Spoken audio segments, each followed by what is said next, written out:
मेरी झूठ बोल रहे हैं।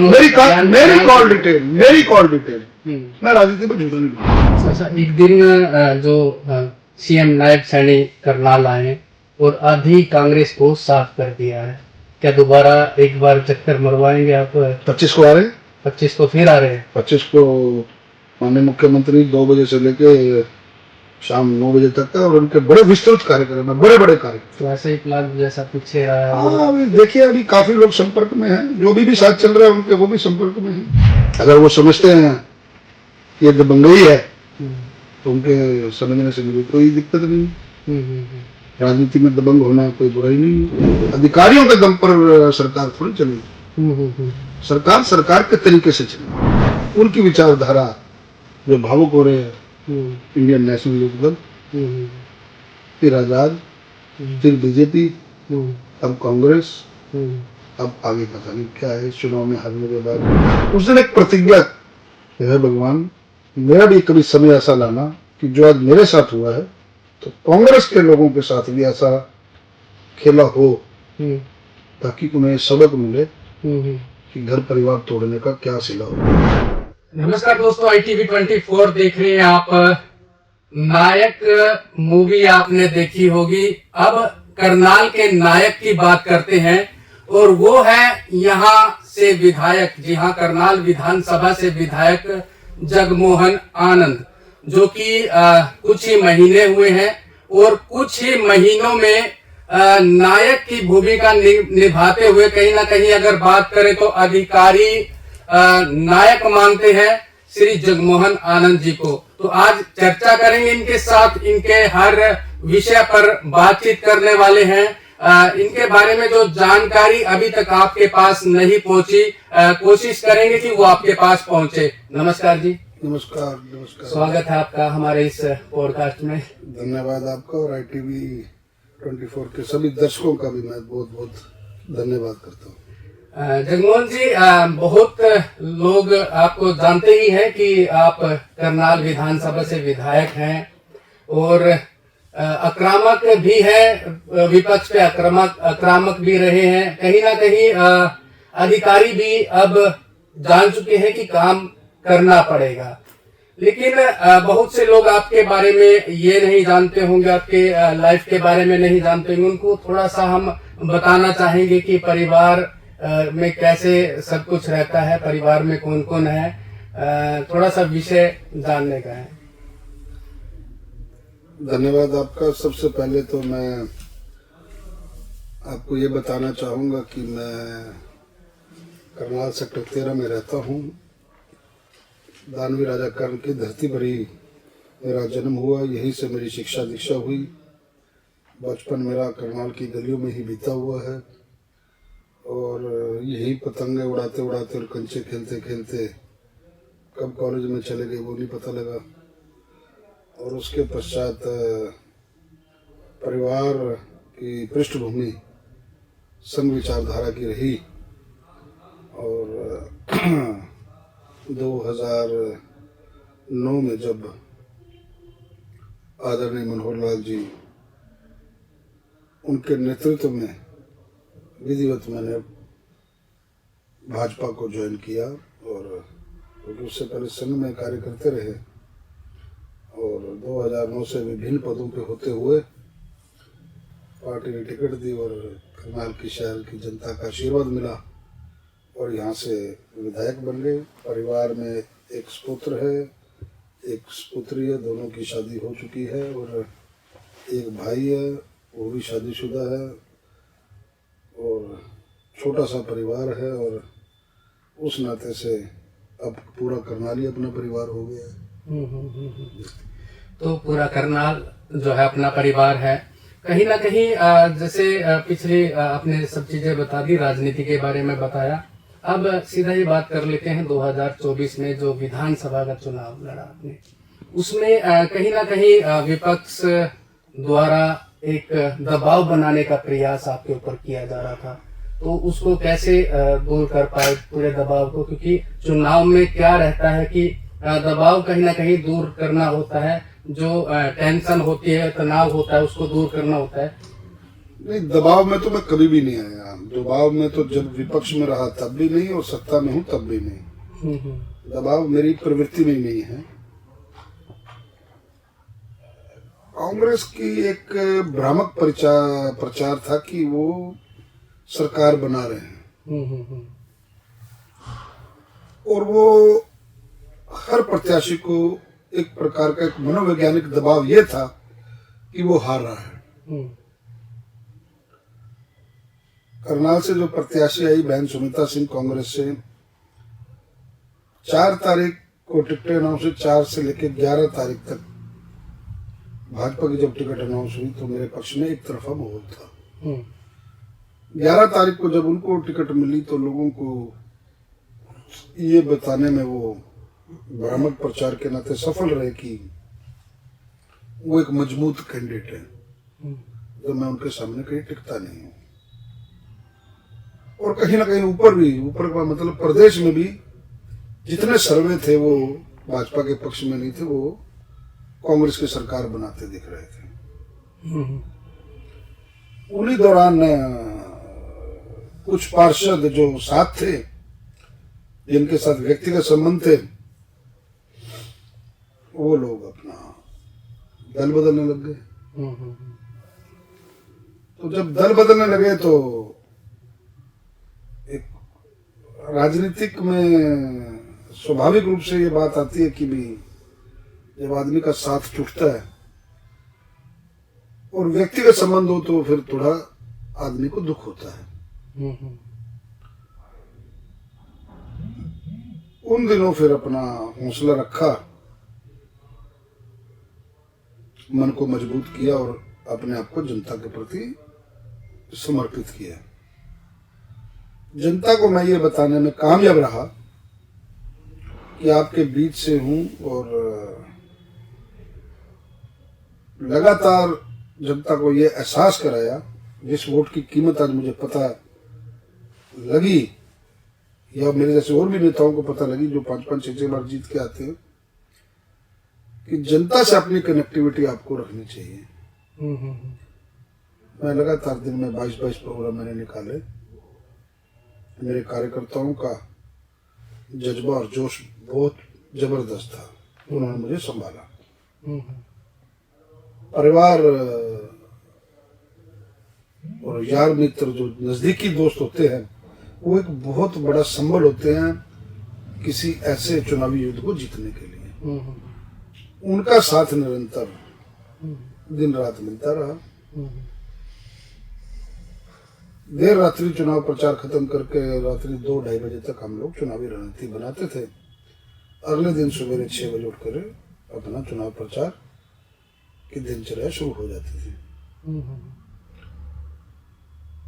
मैं समझता हूं कि जितनी मेहनत मैंने विधानसभा चुनावों में की, उसका नतीजा ये रहा, जब रिजल्ट आए, इतनी बड़ी जीत करनाल जिले की, वाली एक तरह से करनाल जिले की, तो मैं आश्वस्त था। मैं आश्वस्त था, मैं जनता की नजरें पड़ रहा था, लेकिन इतनी बड़ी जीत की मेरे को भी उम्मीद नहीं थी। कनेक्टिविटी का, जैसे आपने कहा, कनेक्टिविटी का फायदा आपको मिला। सुनीता सिंह काफी समय दूर रही पब्लिक से, 10 वर्षों आप लगातार पब्लिक के बीच में रहे हैं। जी। तो इस नाते से फिर 34,652 वोट से यहाँ विजय मिली। और जीतने के तुरंत बाद अगले दिन से ये नियम बनाया कि जिस जनता ने इतना आशीर्वाद दिया, प्यार दिया है, उनके बीच का साथ मैं नहीं छोड़ूंगा। लगातार चुनावी कार्यालय जो विधानसभा चुनावों से चला और 20-20, 22-22 कार्यक्रम मैं करता था, उसी तर्ज पर आज तक, अभी तक, जबकि आपके आके स्टूडियो में इंटरव्यू दे रहा हूँ, वही रूटीन है जैसे चुनावी मोड में चल रहा हूँ। 20 से 22 कार्यक्रम, ये तो अब निगम के चुनाव आ गए तो चुनाव में चल रहा हूँ। अन्यथा कहीं चाय पीनी, किसी के सुख में शामिल होना, किसी के दुख में शामिल होना, किसी की शादी में शामिल होना, किसी की दुकान पे चले जाना, किसी गांव में जो हमारे 6 विधानसभा के गांव लगते हैं उनमें चले जाना, तो निरंतर जनता के बीच में बना हूं। और अब तक लगभग 80,000 लोग करनाल विधानसभा के उनको व्यक्तिगत तौर पर मिल चुका हूँ। हाँ, अच्छा ये बात कर लेते कि जैसे 2 चुनाव पहले यहाँ से मुख्यमंत्री रहे हैं और कहीं ना कहीं जनता की कह ले या कार्यकर्ता भाजपा के कार्यकर्ताओं की ही कह ले कि अधिकारी जो है वो काम नहीं करते, अधिकारी जो है वो कहने से बाहर है या सरकार की मानते नहीं। ऐसा कुछ नहीं है, ऐसा कुछ नहीं। तो अब आप जैसे विधायक बने हैं। अब मैं देखिए माननीय मुख्यमंत्री जी के साथ मैं विभिन्न दायित्वों पर उन्होंने मेरे को दे कर रखे। मैं भारतीय जनता पार्टी का जिलाध्यक्ष भी रहा, उसके बाद में माननीय मनोहर लाल जी का मीडिया कोऑर्डिनेटर भी रहा और अब विधायक के रूप में जनता के बीच में मुझे ऐसी कभी समस्या आई नहीं। ये तो मुख्यमंत्री नायब सिंह सैनी ने भी कहा है कि चूड़ियां कस देंगे, कुछ ऐसा बयान। हाँ, कल का ही बयान है उनका कि कार्यशैली सुधार ले, नहीं तो मुझे इलाज करना अच्छे से आता है। नायब जी के साथ मेरे बहुत पुराने संबंध है। कार्यकर्ता के नाते हम लोगों ने भाजपा में अपनी जीवन यात्रा शुरू की और विभिन्न पदों पे वो भी रहे, वो भी जिलाध्यक्ष रहे, मैं भी जिलाध्यक्ष रहा, युवा मोर्चा में रहे, अनेक पदों पर वो भी रहे, अनेक पदों पर मैं भी रहा। तो कार्यशैली का स्वभाव हर एक का अलग होता है। अपने को जो टेलीफोन करें और उस टेलीफोन का प्रॉपर रिस्पांस अधिकारी की तरफ से ना आए, वो अपनी कार्यशैली में नहीं है। जनता के प्रति समर्पित होकर के अधिकारियों को काम करना ही होगा, ये पहले दिन से मूल मंत्र है।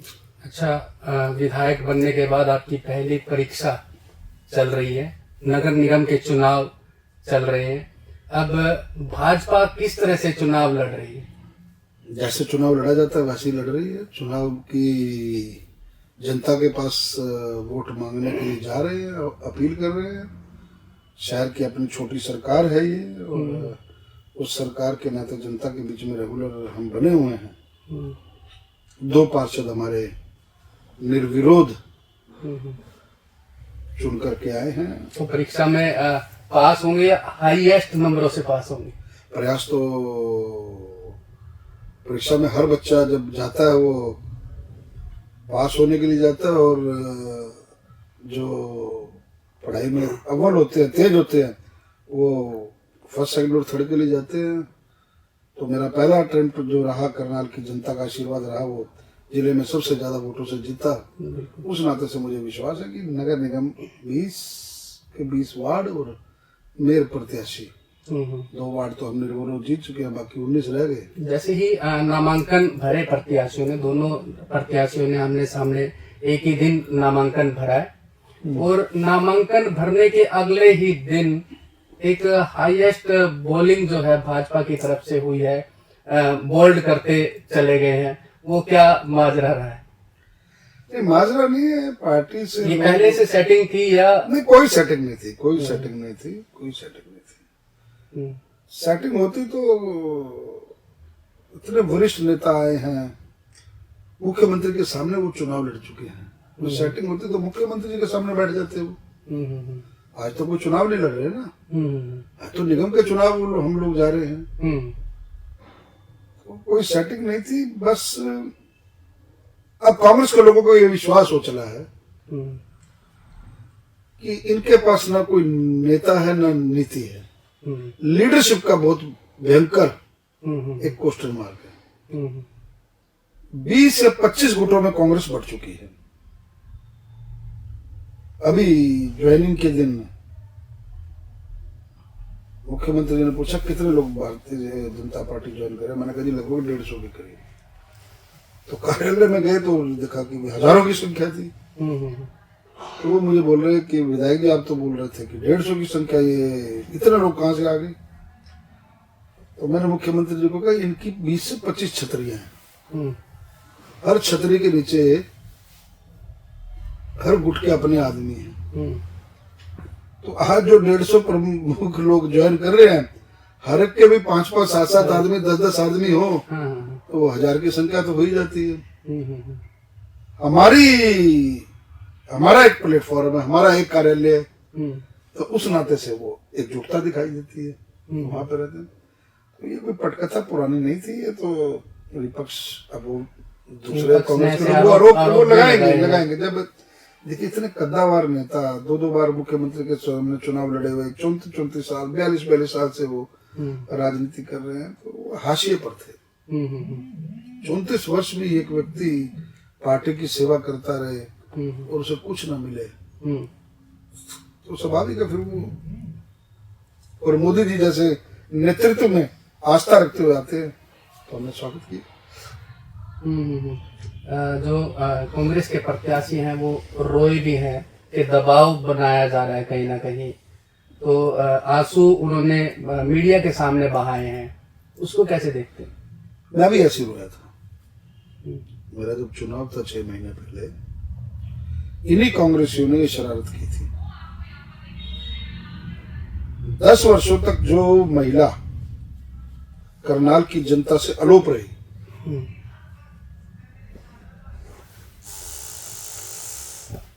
उन्होंने चुनावों में सारी हदें पार की।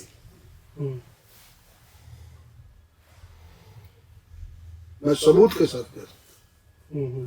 शहर के लोगों को मेरे कार्यक्रम रिलीज होते थे, डराया जाता था, धमकाया जाता था, क्योंकि आवरण ऐसा बना हुआ था कि भारतीय जनता पार्टी जा रही है और कांग्रेस आ रही है। तो लोग मेरा प्रोग्राम कराने से डरने लगे, प्रोग्राम मेरे कैंसिल हुए। इन्होंने लगातार लोगों को टेलीफोन किया कि सरकार मेरी आ रही है, मैं ये कर दूंगी, मैं वो कर दूंगी, लेकिन जनता दबाव में नहीं आई। साथी मेरे छोड़ के गए, बाबू गुना से भाभी गए। उस दिन एक प्रतिज्ञा की थी, यह भगवान मेरा भी कभी समय ऐसा लाना कि जो आज मेरे साथ हुआ है,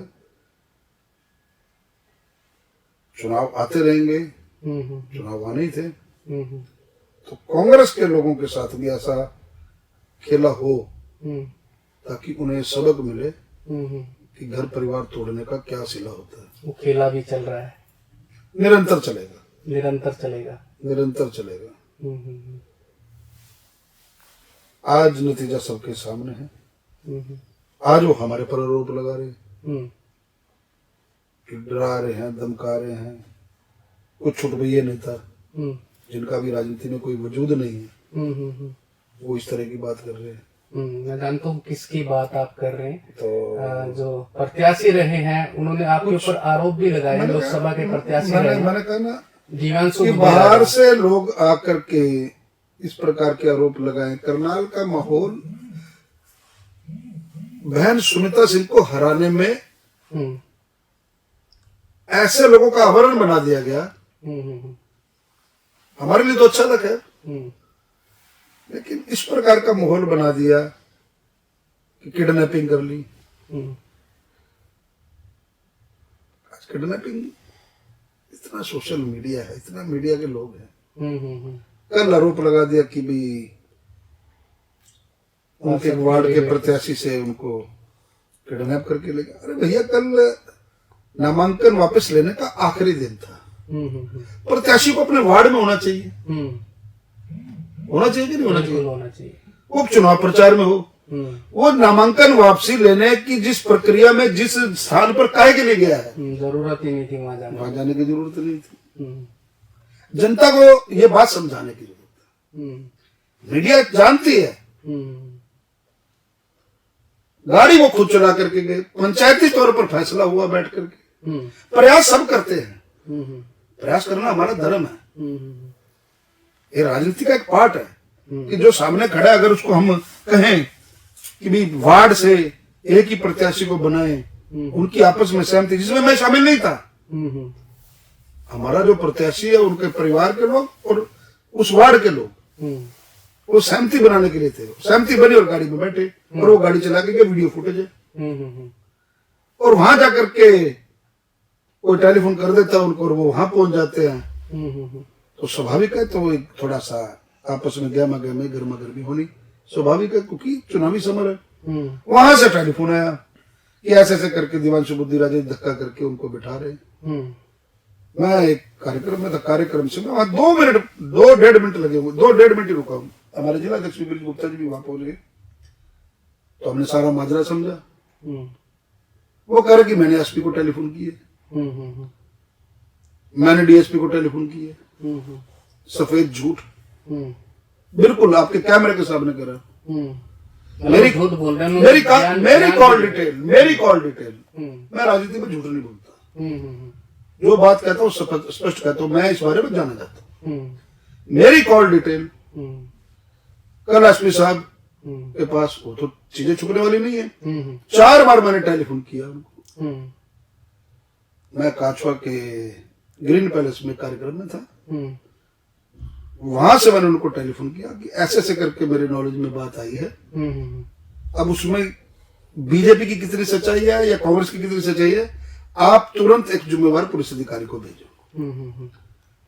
3 मिनट बाद 4 मिनट बाद मैंने उनको दोबारा फोन किया। मैं तो आपके कैमरे के सामने बोल रहा हूँ चीजें। उन्होंने मेरे को बताया कि मैंने डीएसपी को भेज दिया और एक एसएचओ को भेज दिया। और जब तक मैं पहुंचा वो दोनों प्रशासनिक अधिकारी, जिम्मेवार अधिकारी वहां पर थे। दिवांशु बुद्धि राजा ने कहा कि मैंने एसपी को मेरी कॉल डिटेल चेक करवा लो, रिकॉर्ड निकलवा ले, बुद्धि राजा जी भी निकलवा ले, तो चीज निकल जाएगी कुछ समय में। We are law abiding politicians, कानून को मानने वाले हम लोग हैं। अधिकारी वहां पर थे, तुरंत हमने माजरा समझा। जब वो गाड़ी में बैठे थे मैंने खुद पूछा, गोल्डी मेरा पुराना मित्र है, आज का नहीं है। मैंने पूछा कि भी आप स्वेच्छा से आए थे? कह रहे हाँ जी। अब स्वेच्छा से जाना चाहते हैं? उसने कहा हाँ जी। हमने कहा जाने दीजिए। अगर उस झगड़े को बढ़ता, शहर का माहौल खराब होता, भाईचारा खराब होता, बिल्कुल, तो उसको रोकने का प्रयास एक जिम्मेवार विधायक होने का परिचय दिया ना। उन्होंने एक और आरोप आपके ऊपर लगाया दिवांशु बुद्धि राजा ने कि दबंगई कर रहे थे विधायक, ऐसे विधायक पहले नहीं देखे। अगर वो समझते हैं कि ये दबंगई है तो उनके समझने से मुझे कोई दिक्कत नहीं है। राजनीति में दबंग होना कोई बुराई नहीं है। अपने काम के लिए, बिल्कुल, अपने कार्यकर्ता के लिए, अपने समाज के लिए, अपने शहर के लिए, अगर दबंगई इसको समझते हैं तो ये दबंगई निरंतर जारी रहेगी। कार्यकर्ता का पीठ नहीं लगने देता मैं, शहर के विकास की पीठ नहीं लगने दूंगा। अधिकारियों के दम पर सरकार थोड़ी चलेगी, सरकार के तरीके से चलेगी। अधिकारी जो अच्छा काम कर रहे हैं, जो प्रशासनिक अधिकारी एक इमेज होती है सरकार की, जो इमेज बिल्ड करते हैं, वो अच्छे सैकड़ों अधिकारी हैं जिनसे हम काम सीख भी रहे हैं। उनके काम करने के तरीके से हम लोग आगे बढ़ रहे हैं। दिवांशी बुद्धू राजा मेरे को सर्टिफिकेट थोड़ी देंगे, यहाँ के रहने वाले नहीं, यहाँ की रीति का नहीं पता, बात का नहीं पता। और वो लोग आके के अगर लोकसभा में चुनाव लड़ ले और सोचे आगे भी ऐसा हो जाएगा, तो ये मैं नहीं समझता कि शहर की जनता इसको समझे। और उसके बाद वो बार बार अगर कैमरे के सामने आकर के भावुक हूं और वो बात करे, जनता समझती है। मैं जब भावुक हुआ था मैं एक दल का, एक ही दल में, मेरी आज 30 साल की राजनीति है, मैं एक विचारधारा के साथ बंधा हूं। बिल्कुल, उनकी विचारधारा जो भावुक हो रहे हैं, इंडियन नेशनल लोकदल, फिर आजाद, फिर बीजेपी, अब कांग्रेस, अब आगे पता नहीं क्या है इस चुनाव में हारने के बाद। तो मेरा कहने का मतलब यह है कि जाति बिरादरी पर चुनाव लाना, लोगों को टेलीफोन जा रहे हैं मुझे पता है, लेकिन अब काठ की हंडी बार बार नहीं चढ़ती कहावत है। तो अब जनता नकार चुकी है। ये लोग, तभी कांग्रेस के लोग हमारे पास आए हैं, उन्होंने देख लिया कि अब कांग्रेस में वो वजूद, वो लीडरशिप नहीं रही। तो 42 साल के लोग, बिल्कुल, जिन्होंने कभी दल नहीं बदला, आज वो लोग बीजेपी के साथ आए। मनोहर जी की नीतियों को देखते हुए, नायब जी के व्यक्तित्व को देखते हुए, मोर ओवर देश के यशस्वी प्रधानमंत्री मोदी जी के कार्यशैली से प्रभावित होकर अगर कोई आ रहा है तो ऐसे सब लोगों का हम स्वागत करेंगे और कर रहे हैं। अच्छा, एक दिन जो सीएम नायब सैनी करनाल आए और आधी कांग्रेस को साफ कर दिया है, क्या दोबारा एक बार चक्कर मरवाएंगे आप? 25 को आ रहे हैं, 25 को फिर आ रहे हैं? 25 को माननीय मुख्यमंत्री 2 बजे से लेके शाम 9 बजे तक है और उनके बड़े विस्तृत कार्यक्रम है, बड़े बड़े कार्यक्रम। तो ऐसे ही प्लान जैसा पीछे रहा है? हाँ, देखिए अभी काफी लोग संपर्क में हैं, जो भी साथ चल रहे हैं उनके वो भी संपर्क में हैं। वो भी संपर्क में? हाँ हाँ, तो देखिए पार्ट ऑफ पॉलिटिक्स है। तो बड़ा चेहरा भी कोई हो सकता है? अब कुछ लोग मुख्यमंत्री के भी संपर्क में रहते हैं, कुछ लोग संगठन के भी संपर्क में रहते हैं। किनको लेना है, कब लेना है या नहीं लेना, ये संगठन तय करता है। संगठन उस योजना पर काम करता है। हो सकता है बहुत बड़ी ज्वाइनिंग हो सकता है ना भी हो। केंद्रीय मंत्री मनोहर लाल खट्टर जी भी चुनाव वो भी रहेंगे क्योंकि उनका संसदीय क्षेत्र है, वो भी रहेंगे। तो वो तो तूफान लेके आएंगे? नहीं, वो तूफान लाने वाले आदमी नहीं। तूफान हमारे बीजेपी में कोई नहीं लाता। हम लोग बड़े शांति प्रिय लोग हैं, एक रणनीति के ऊपर काम करते हैं।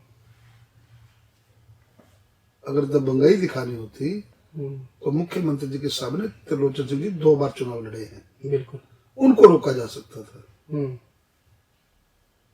समझिए आप, बिल्कुल सरकार थी हमारी।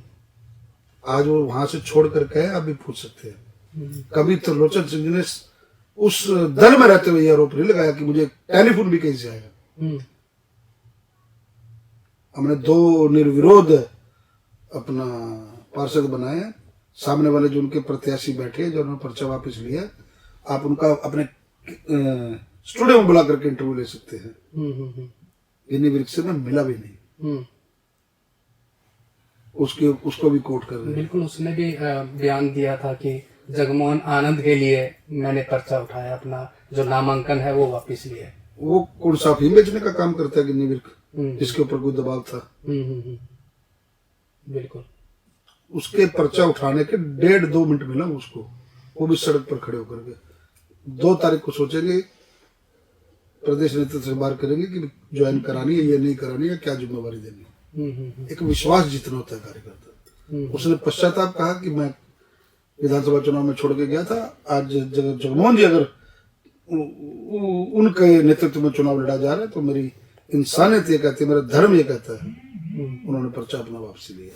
तो ऐसे लोग जब अपने स्वेच्छा से मन साफ हो गया उनका,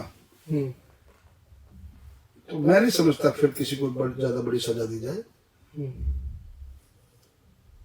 अगर सुबह का भूला शाम को घर आ जाए, उसको भूला नहीं कहते। और मेरी व्यक्तिगत दुश्मनी नहीं किसी से। मनोज वधवा जी से भी मेरी कोई व्यक्तिगत, मेरे पड़ोस से सारी उम्र पड़ोस में निकाली है। दिवांशु जी से भी मेरे से छोटे 20 साल छोटे हैं, तो मैं उनसे क्या ऊंची आवाज में बात करूं या बात करूं। लेकिन एक राजनीतिक लड़ाई है, गलत आरोप नहीं लगाए। आरोप लगाने हैं तो जनता के बीच में जाए और जनता से वोट मांगे। कांग्रेस की बात करें, जाति बिरादरी की ना बात करें। आज उन लोगों के दल में जो हमारे नेताओं को उनके बारे में जातिवाद के भ्रामक प्रचार करते हुए विधानसभा में बोलने वाला मैं व्यक्ति था। पहला मैं चुन कर गया था और मैंने कहा था मेरी टीस है ये। माननीय स्पीकर महोदय मेरे को चुप करा रहे थे। मैंने कहा माननीय स्पीकर महोदय, मेरे मन में टीस है, मेरे समाज को कांग्रेस के इन लोगों ने, दीपेंद्र हुड्डा जी ने, जो भूपेंद्र सिंह हुड्डा के सुपुत्र हैं, मेरे नेता को गाली दी, मेरे समाज को गाली दी।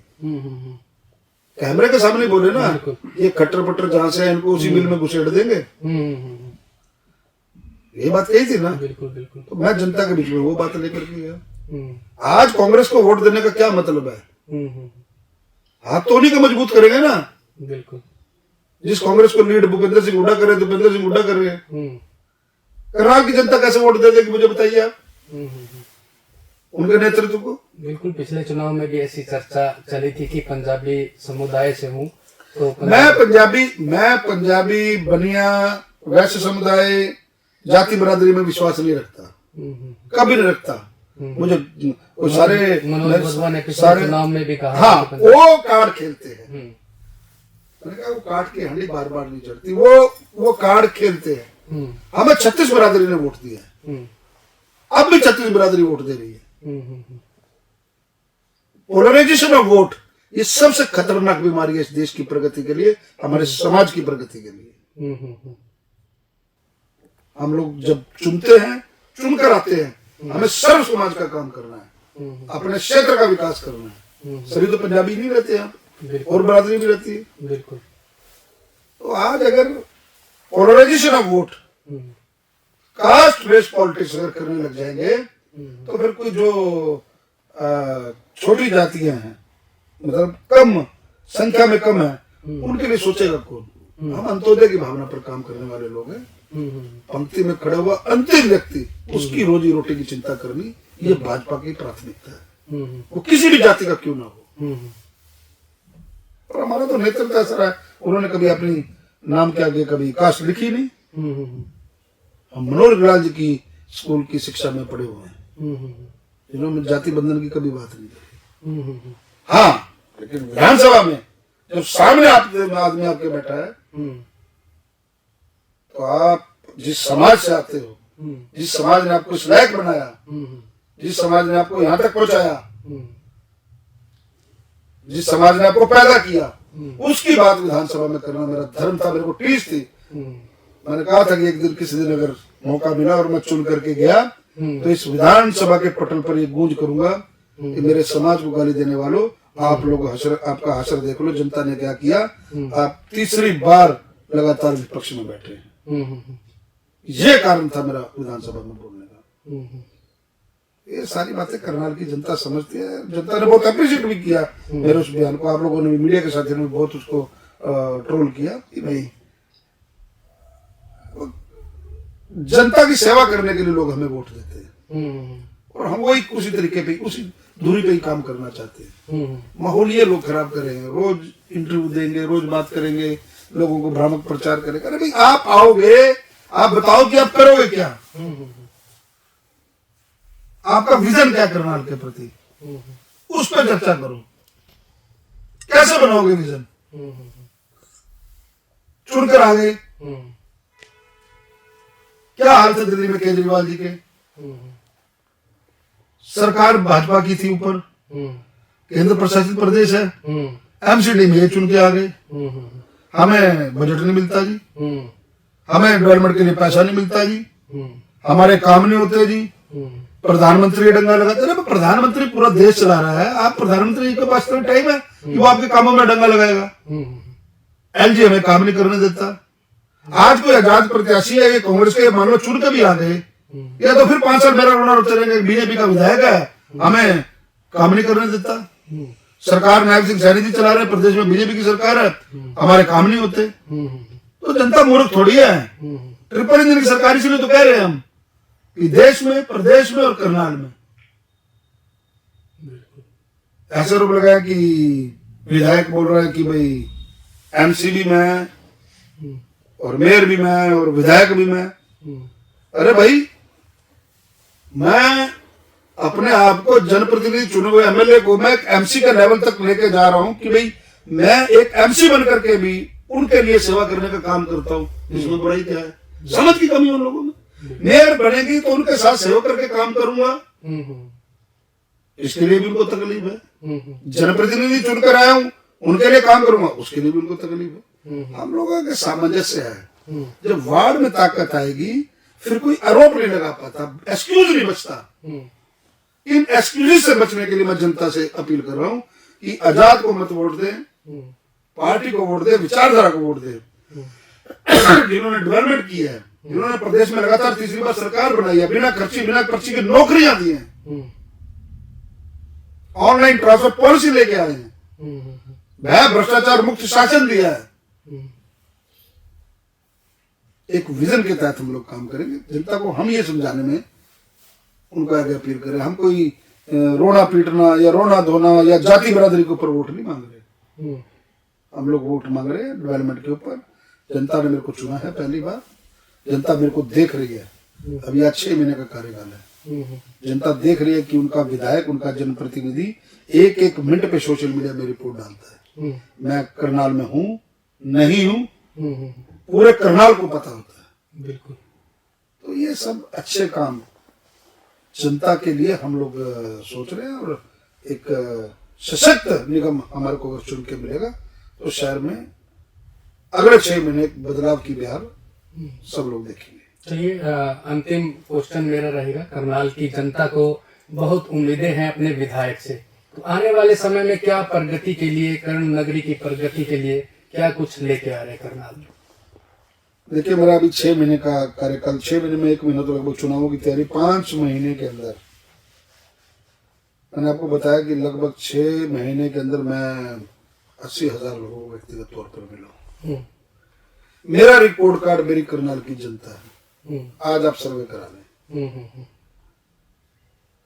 सबसे बड़ा लोगों को ये दिक्कत थी कि उन्होंने शहर से 2 बार विधायक बनाया तो उनको विधायक मिलता नहीं। स्वाभाविक है, जब मुख्यमंत्री चुनेंगे, मुख्यमंत्री जैसा कद होगा, आदरणीय मनोहर लाल जी तो पूरे प्रदेश को देख रहे थे, उस नाते से उनके पास समय कम रहता था। तो जब समय कम रहता था तो एक एंटी इनकम्बेंसी लोगों में रहती थी। लोग चाहते हैं हमारा जनप्रतिनिधि को हम टेलीफोन करें, वो हमारे बीच में आ जाए, हमारे सुख में शामिल हो, हमारे दुख में शामिल हो। लेकिन वो जब प्रदेश का नेतृत्व आप संभाल रहे तो वो स्वाभाविक नहीं है। कहते भी थे सार्वजनिक मंच से। अब जो जिम्मेवारी उन्होंने मेरे को दी, वो बहुत खुश है। करनाल की जनता बहुत खुश है कि भाई विधायक हमारे बीच में। मैं तो किसी रेडी पे खड़ा हो जाता हूँ, कभी स्कूटर पे चला जाता हूँ, कभी मोटरसाइकिल पे चला जाता हूँ। अब विजन की जो बात है कि अभी 6 महीने गए हैं, हमारी सरकार अभी 6 महीने की बनी है, निगम हमारा बन जाए, क्योंकि मैंने 6 महीने की जो वर्किंग देखी है, 80% लोगों की जो ग्रीवेंसेस है वो निगम से रिलेटेड हो। गली की, मोहल्ले की, सफाई की, सीवरेज की, तारे नीचे की, बंदरों की, कुत्तों की, स्वच्छ जल की, प्रॉपर्टी आईडी की, इस प्रकार की शिकायतें निरंतर आपके पास आती हैं। निगम बन जाएगा आने वाली 12 मार्च को, मेयर यहाँ से चुनी जाएंगी। पूर्ण बहुमत के साथ हम निगम में जब बैठेंगे, अगले 6 महीने तक एक road map towards development of Karnal, towards betterment for Karnal. मैं कोई लंदन, पेरिस, फ्रांस कोई चांद से तारे तोड़ के लाने का आपके कैमरे के आगे जनता को बरगलाऊंगा नहीं। हाँ, इतना जरूर कहूंगा कि हम सड़क पर चले तो खड्डे ना हो, पानी का नल खोलें तो स्वच्छ जल हो, बच्चे हमारे खेलने जाएं तो सीवर टूटे ढक्कन हो जिसमें वो गिरे। ये मूलभूत सुविधाओं का पार्ट है। प्रॉपर्टी आईडी है, घर बैठे आपको उसका समाधान मिले। ये छोटी छोटी चीजें जनता चाहती है, उसके लिए काम करेंगे। और पार्कों का सौंदर्यीकरण है, जिम है, उनकी रिपेयरिंग का काम है, और हॉर्टिकल्चर के डिपार्टमेंट की गार्डनिंग का काम है, फल अपना अच्छे फूल शहर की सजावट में लगे हों, हर चौक चौराहे पर अच्छे अपना हमारे स्वतंत्रता सेनानी हों, उनकी स्मारक हों, जनता को, आने वाली पीढ़ियों को उनके योगदान का पता लगे। मतलब एक शहर, साफ सुथरा शहर इंदौर की तर्ज पर, वो एक विजन है, उसके ऊपर काम करेंगे। रोड मैप जो है, रोजगार के ऊपर क्या साधन आ सकते हैं, क्या हम लोगों को कितना स्थायी रोजगार दे सकते हैं, इन सब चीजों के ऊपर वर्किंग रहेगी। अभी 6 महीने निकले हैं, उम्मीद करता हूँ कि परमपिता परमात्मा की कृपा से, अब विजन तो दिमाग में बहुत है, कितने इम्प्लीमेंट होते हैं, कितने सिरे चढ़ते हैं, कितना मैं जनता के प्रति समर्पित होकर के काम कर सकता हूँ। मेरा प्रयास तो 100% डिलीवर का है। अब देखता हूँ उस परमात्मा की कितनी असीम कृपा रहती है कि मैं अपने विजन में कहाँ तक बढ़ पाता हूँ। चलिए, ये थे हमारे साथ जगमोहन आनंद जी, करनाल विधानसभा से विधायक हैं और इसी तरह से नायक की भूमिका निभाते रहेंगे। और कांग्रेस के लिए चुनौती है कि इसी तरह से खेला उनके साथ होता रहेगा। बने रहिए हमारे साथ, इसी तरह से अगला प्रसारण हम लेके आएंगे। तब तक के लिए धन्यवाद।